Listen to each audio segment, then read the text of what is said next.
ఆంధ్రజ్యోతి ఈనాడులో ఏదైతే banner item ఉందో మెగా డిఎస్సి సేమ్ ఈ రోజు కూడా పత్రికలో అదే, ఆ 2 పత్రికలు అదే బ్యానర్ ఐటమ్.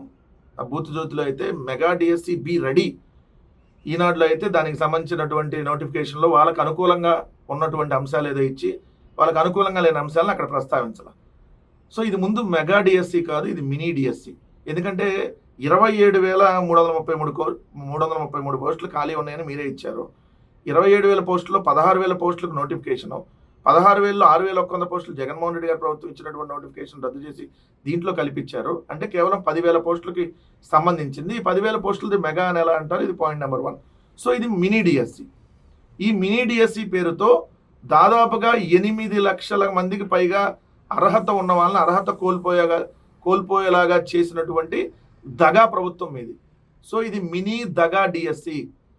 ఎందుకంటే మీరు ఆ డిఎస్సికి సంబంధించినటువంటి దాంట్లో ఎస్జిటి పోస్టులు ఏదైతే ఉందో ఇంటర్లో 50% అర్హత ఉండాలని, స్కూల్ అసిస్టెంట్ పోస్టులకి డిగ్రీలో 50% ఉండాలని, పీజీటీ పోస్టులకు పోస్ట్ గ్రాడ్యుయేషన్లో 55% మార్కులు తప్పనిసరి అని చెప్పి మీరు ఈ నోటిఫికేషన్లో ఇవ్వటం వల్ల 8 లక్షల మంది డిఎస్సి అభ్యర్థుల ఆశలపై మీరు నీళ్లు చల్లారు. క్లియర్గా వాళ్ళు అర్హత లేకుండా పోయారు.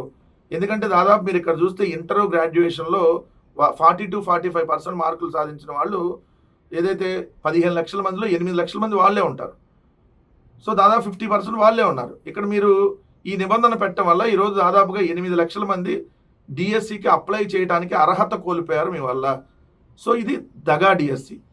రెండో దీంట్లో మేజర్గా మీరు దీనికి సంబంధించి మొన్న నవంబర్ 4వ తారీఖున టెట్ ఫలితాలు రిలీజ్ కాగానే నవంబర్ 6వ తారీఖున మీరు నోటిఫికేషన్ ఇస్తున్నామని చెప్పారు. నవంబర్ 6 నోటిఫికేషన్ ఇస్తున్నామని చెప్పి నవంబర్ 5వ తేదీన ఎస్సీ రిజర్వేషన్ వర్గీకరణపై ఒక వ్యక్తితో కోర్టులో మీరు పిటిషన్ వేయించారు. ఈ కోర్టు కేసులో పెండింగ్ ఉంది కాబట్టి వర్గీకరణ బిల్లు ఆమోదం పొందిన తర్వాతే డిఎస్సి అంటూ ప్రభుత్వం మాట మార్చింది. ఆ రోజు చంద్రబాబు నాయుడు గారి ప్రభుత్వం. మళ్ళీ ఈరోజు మరి అదే అంశం ఇంకా పెండింగ్లోనే ఉంది కదా, మరి నోటిఫికేషన్ రిలీజ్ చేశారు కదా. అంటే డిఎస్సి నోటిఫికేషన్ రిలీజ్ చేసాము అని చెప్పేసుకొని తర్వాత కోర్టుల్లో అంశం పెండింగ్ ఉండటం వల్ల ఇది నిర్వహించలేకపోతున్నాం అనేటటువంటి చెప్పేటటువంటి కార్యక్రమం, దాన్ని అవసరమైతే వైఎస్ఆర్ కాంగ్రెస్ పార్టీ మీద మళ్ళీ తోయాలనేటటువంటి ఒక కుట్రలో భాగం ఇది కాదా? ఎందుకంటే క్లియర్గా అన్ని అర్హతలను సాధించుకొని దానికి సంబంధించినటువంటి అన్ని చేసుకొని ఎవడన్నా నోటిఫికేషన్ ఇవ్వాలి. సో మీరు 10 నెలల క్రితం సంతకం పెట్టడం పెద్ద బూతు, ఈ నోటిఫికేషన్ ఇవ్వడం ఇంకా బూతు. దీంట్లో 8 లక్షల మందికి అసలు అర్హత కోల్పోయేలా చేయడం ఇంకా పెద్ద బూతు. సో ఇది మినీ దగా డిఎస్సి. మరొకసారి నిరుద్యోగుల్ని ఏదైతే డిఎస్సికి పరీక్షకి ప్రిపేర్ అయినటువంటి అభ్యర్థులందరినీ మోసం చేసేటటువంటి కుట్రలో భాగం అనేది ఈరోజు స్పష్టంగా కనపడతా ఉంది. శ్రీకూర్మంలో నక్షత్ర తాబేళ్ల మృత్యుఘోష. 2 రోజుల్లో 15 జీవులు కన్నుమూత, గుట్టుగా దహనం చేసేసిన సిబ్బంది. మరి ఇది చాలా తప్పు కదా, చాలా తప్పుడు నిర్ణయాలు కదా. అసలు గుట్టుగా దహనం చేసేసిన సిబ్బంది, 15 జీవులు 2 రోజుల్లో కనుమూత. శ్రీకాకుళం జిల్లా గార మండలం శ్రీకూర్మంలోని ప్రసిద్ధ కూర్మనాథ క్షేత్రంలో నక్షత్ర తాబేళ్ల మరణాలను భక్తులు కలవర పెడుతున్నాయి. ఇక్కడ 2 రోజులుగా సుమారు 15కు పైగా కూర్మాలు మృత్యువాత పడినట్లు తెలుస్తుంది. ఈ విషయాన్ని అధికారులు తాబేళ్ల సంరక్షణ గుత్తేదారు దృష్టికి తీసుకెళ్లకుండా సిబ్బంది గుట్టుగా దహనం చేస్తానంట. అక్కడ ఉన్న సిబ్బంది అసలు కనీసం అధికారులకు కానీ అక్కడ ఉన్నటువంటి కాంట్రాక్టులకు కానీ ఎవరికి తెలియనికుండా అక్కడే వాటన్నింటినీ దహనం చేస్తున్నారంట. ఆదివారం ఉదయం వచ్చిన కొన్ని తాబేళ్లను అక్కడ పనిచేస్తున్న ఓ వ్యక్తి శ్వేత పుష్కరిణి ఒడ్డున పడేయడాన్ని భక్తులు గమనించారు. అక్కడికి వెళ్లి చూడగా 7 మృతి చెందిన తాబేళ్లు, కాలిపోయిన స్థితిలో మరో 9 తాబేళ్ల కళేబరాలు కనిపించాయి. వెంటనే వారు స్థానిక ప్రజాప్రతినిధులు అధికార దృష్టికి తీసుకెళ్లారు. ఎంత దారుణం! ఈరోజు ఆంధ్రప్రదేశ్ రాష్ట్రంలో రోజు ఎక్కడో చోట హిందూ మతానికి సంబంధించినటువంటి అపచారాలు కానీ, గోవులు చనిపోవటం కానీ, ఇప్పుడు ఈ తాబేళ్లు చనిపోవటం కానీ, ఏదైతే తిరుమలకు సంబంధించి అయితే ప్రతిరోజు ఏదో ఒక అపచారాలు జరుగుతూ ఉన్నాయి. నిన్న కూడా కొండ మీదకి వెళ్ళే దగ్గర ఏదైతే అలిపి నుంచి ఘాట్ రోడ్లో వెహికల్ తగలబడిపోవటం కావచ్చు, మొన్న మద్యము మాంసము తిరుమలలో దొరకడం కావచ్చు, మద్యం విక్రయించడం కావచ్చు, కడియాలు కావచ్చు, తిరుమలలో లడ్డు కల్తీ జరగకపోయినా కల్తీ జరిగిందని చెప్పి ఈ ప్రభుత్వం ఒక తప్పుడు వాదన తీసుకురావటం, ఇలాంటివన్నీ ఈరోజు చూస్తూ ఉంటే కాశీనాయన క్షేత్రాన్ని కూల్చడం, ఇవన్నీ చూస్తుంటే ఈ కూటమి ప్రభుత్వం వచ్చినాక రోజు రోజుకి అపచారాలు ఏ విధంగా పెరిగిపోతూ ఉన్నాయి అనే దానికి ఇది కూడా ఇంకొక వార్త అని చెప్పాలి.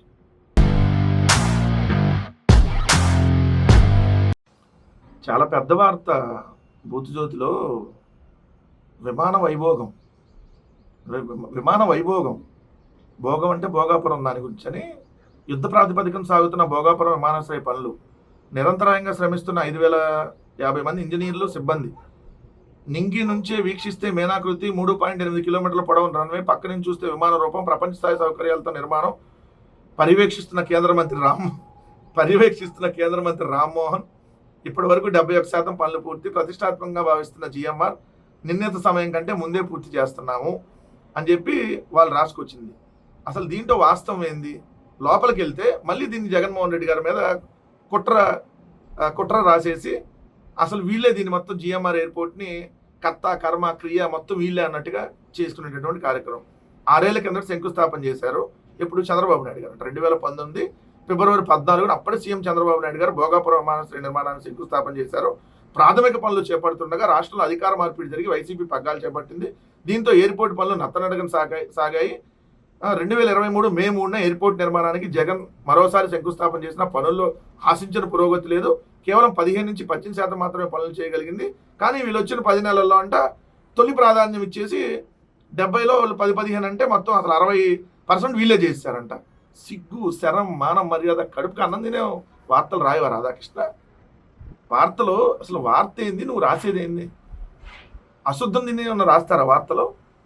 నిరంతరం జగన్మోహన్ రెడ్డి గారి మీద బురద జల్లే కార్యక్రమేనా? అసలు ఎవడైనా ఎయిర్పోర్ట్కి సంబంధించినటువంటి దాంట్లోనో ఇంకేదన్నా ఒక ప్రాజెక్టుకో భూముల సేకరణ పూర్తి కాకుండా శంకుస్థాపన చేస్తాడా? కడుపుకి అన్నం తినేవాడు ఎవడన్నా? చంద్రబాబు నాయుడు చేశాడు. ఎందుకు? ఫిబ్రవరిలో శంకుస్థాపన, ఏప్రిల్లో ఎలక్షన్. అప్పుడు 2019లో అంటే 2 నెలల్లో ఎలక్షన్ ఉందనగా శంకుస్థాపన చేశాడు. అది కదా వార్త రాయాల్సింది. ఎన్నికల ముందు హడావిడిగా శంకుస్థాపన చేసిన బుద్ధి జ్ఞానం లేకుండా చంద్రబాబు నాయుడు గారు చేశారని రాయాలి కదా. అసలు భోగాపురం ఇంటర్నేషనల్ ఎయిర్పోర్ట్ గురించి మాట్లాడేటటువంటి నైతిక అర్హత మీ 2 పత్రికలకి లేవు. భోగాపురం ఇంటర్నేషనల్ ఎయిర్పోర్ట్కి సంబంధించినటువంటి భూసేకరణ, వాళ్ళ నిర్వాసితులకు సంబంధించినటువంటి పునరావాస పరిహారం కానీ, ఆ టెండర్ల ప్రక్రియ కానీ, వాటికి సంబంధించినటువంటి పూర్తి ఎన్ఓసీలు కానీ, పర్మిషన్స్ కానీ నేషనల్ గ్రీన్ ట్రిబ్యునల్లో ఏదైతే పెండింగ్లో ఉన్నటువంటి సమస్యలు కానీ, ఏదైతే సుప్రీంకోర్టు, హైకోర్టులో ఉన్నటువంటి న్యాయ వివాదాలు కానీ, వీటన్నిటిని పరిష్కరించి జగన్మోహన్ రెడ్డి గారి ప్రభుత్వం అన్ని క్లియరెన్స్లు తీసుకొని అక్కడ ఎవరైతే భూములు కోల్పోతా ఉన్నారో ఆ భూములు కోల్పోయినటువంటి వాళ్ళకి, ఆ రైతులకు సంబంధించినటువంటి వాళ్ళకి, కొంతమంది రైతులు పరిహారం అయితే డైరెక్ట్గా సుప్రీంకోర్టులోని జగన్మోహన్ రెడ్డి గారి ప్రభుత్వం జమ చేసింది. అలానే ఒక 4 గ్రామాల నిర్వాసితులకి 80 కోట్ల రూపాయలతో గేటెడ్ కమ్యూనిటీ తరహా పునరావాస కాలనీలు ఏర్పరిచి మే 3, 2023న 4,592 కోట్ల వ్యయంతో 2,203 ఎకరాల విస్తీర్ణంలో 36 నెలల్లో నిర్మాణం పూర్తి చేయాలని అనేటటువంటి ఉద్దేశంతో 2 రన్వేలు, 2 ఏరో బ్రిడ్జ్లు, 2 కార్గో యూనిట్లు, ఏవియేషన్ అకాడమీతో పాటు అన్ని సదుపాయాలతో 2026లో పూర్తి చేయాలనేటటువంటి ఒక ప్రణాళికతో జిఎంఆర్ గారికి ఆ కాంట్రాక్ట్ ఇచ్చి చేశారు. సో ఆ జిఎంఆర్ గారే చెప్పారు స్వయంగా, జగన్మోహన్ రెడ్డి గారు చాలా చిత్తశుద్ధితో పనిచేశారు, ఈ పర్మిషన్స్ అన్నిటికీ చాలా త్వరితగతిని తీసుకొని వచ్చి మాకు ఎటువంటి ఇబ్బంది లేకుండా ఇక్కడ చేసుకొని వచ్చారని చెప్పి జిఎంఆర్ గారే స్వయంగా చెప్పారు. రెండోది ఆయనే చెప్పాడు, జగన్మోహన్ రెడ్డి గారే మళ్ళీ దీని ఓపెనింగ్కి వస్తే బాగుంటుంది, ఆయనే మళ్ళీ గెలిచి వస్తాడని మేము భావిస్తున్నామని కూడా ఆయన చెప్పారు ఆ రోజు. సో 3 ఏళ్ళలో నిర్మాణం పూర్తి చేయాలని మీరు వచ్చినాకంట. అసలు మీరు ఎప్పుడో శంకుస్థాపన చేస్తా అంటే జగన్మోహన్ రెడ్డి గారు పట్టించుకోలేదంట. సిగ్గుండే రాస్తావు, మనిషి పుట్టక పుట్టినటువంటి వార్తలు రాయడు రాధాకృష్ణ. ఇంకా ప్రధాని జగన్మోహన్ రెడ్డి గారి మీద పడి ఏడవటం, క్రెడిట్ అంతా మీ దగ్గర కొట్టేయటం, అప్పుడేం గ్రీన్కో చండాలం మీ దృష్టిలో, ఇప్పుడేమో గ్రీన్కో మీరే తెచ్చారని రాస్తున్నారు. సిగ్గు ఏమన్నా ఉందా? సిగ్గుండేవాడు ఎవడేటని వార్తలు రాయడు.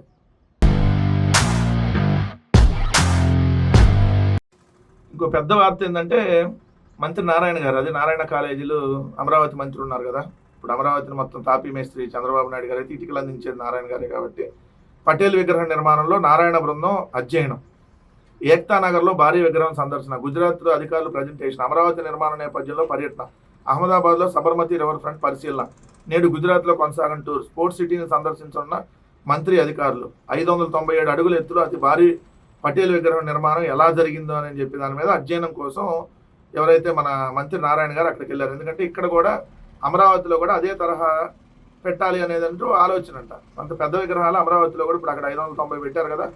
సో అన్ని అమరావతిలో పెద్ద రైల్వే స్టేషను, పెద్ద ఎయిర్పోర్టు, పెద్ద బస్ స్టాండు, అతి పెద్ద విగ్రహాలు, అతిపెద్ద స్పోర్ట్ కాంప్లెక్స్, అతిపెద్ద స్టేడియాలు, అతిపెద్ద సచివాలయం, అతిపెద్ద అసెంబ్లీ, అతిపెద్ద అన్నీ అతి పెద్దవి కట్టాలి కాబట్టి అమరావతిలో. ఇది గ్రాఫిక్స్లో, ఒరిజినల్ కాదు.